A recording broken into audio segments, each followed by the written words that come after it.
The movie starts in the busy New York at the exhibitions of the American Museum of Natural History. The new night guard working at the museum gets scared by the exhibitions and ancient men in the museum, which seem to have mysteriously come alive, and he quits his job. Later, Larry Daly, the museum guard, arrives, and the live exhibitions, Teddy Roosevelt and Sacagawea, tell him that he should choose his own son, Nick, as a suitable replacement, since the other one escaped.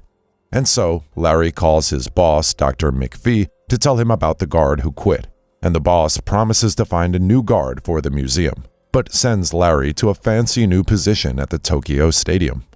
However, at the museum, the two still insist that he hires his son, Nick, because he knows the secret of the museum life since he grew up there, and he reluctantly agrees.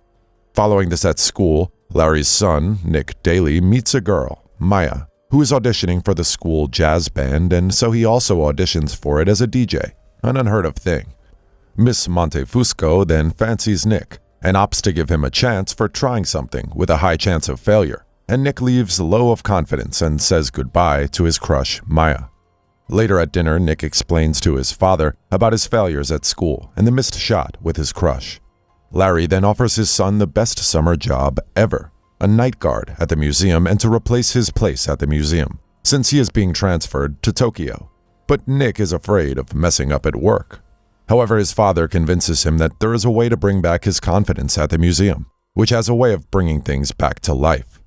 Larry's ex-wife and Nick's mother doesn't like the idea of preferring to sign him up for the Genius Entrepreneurship program, but he just convinces her since the museum changed him, and it could change Nick too. And she agrees, but threatens to hurt him if anything happens to his sweet boy Nick. And so, Larry hands over his torch to Nick, and the following day he heads to the museum, where he meets with Dr. McPhee, who hires him, and also meets the live dinosaur bones, Rexy, which is hidden from Dr. McPhee. The boss then leaves, and Nick reunites with the museum gang, including Rexy, Attila, Jebediah, Octavius, La, Dexter the monkey, and Joan of Arc, who are all happy to have their friend back. Meanwhile, Larry calls from Tokyo and shows the crew the cool stuff in the museum there, and he reminds them of the rule about the tablet, which brings everything to life, and that everyone has to be at the museum by sunrise or they turn to dust.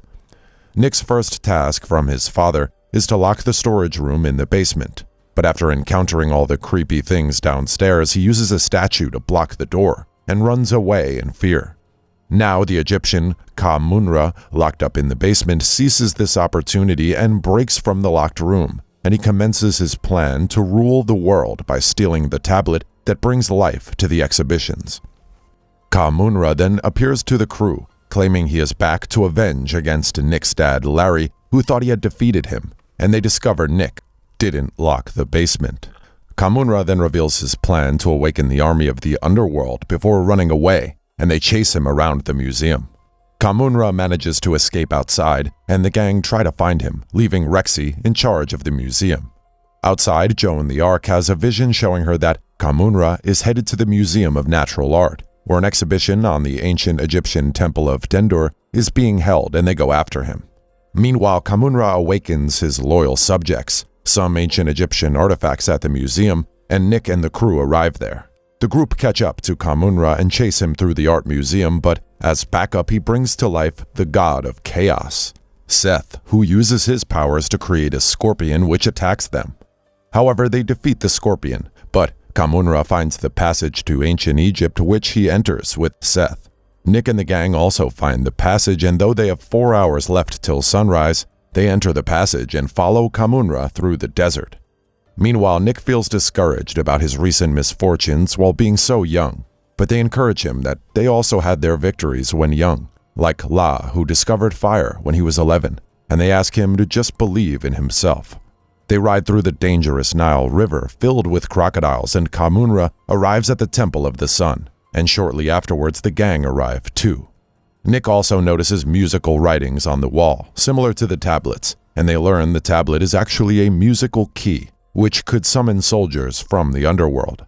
They successfully pass through the booby traps in the temple and find Seth and Ka-Munra, who summons Egyptian statue warriors of death, but they defeat them by attacking their red eyes.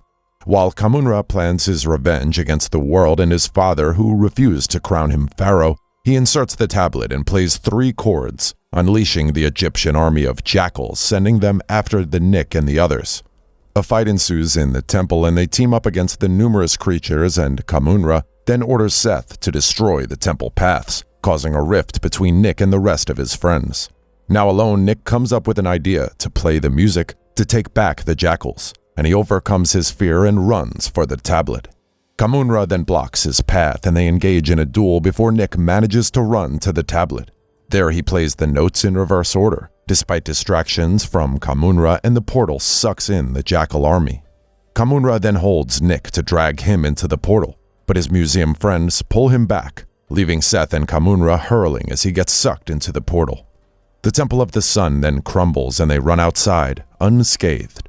However, the sun begins to rise and they find themselves without a hope to return to the museum, and they embrace each other as they begin to fade to dust, while asking Nick not to worry about them since he already saved the world. Nonetheless, the genius Nick then pulls out a painting of the museum that Sacagawea gave him earlier, and they create a portal to the museum, which they use to head back home. There, the museum gang thank him for saving them and they all return to statues, before Dr. McPhee arrives and asks Nick to leave. Later, Nick tries the musical jazz recital again, and this time he succeeds and joins the team.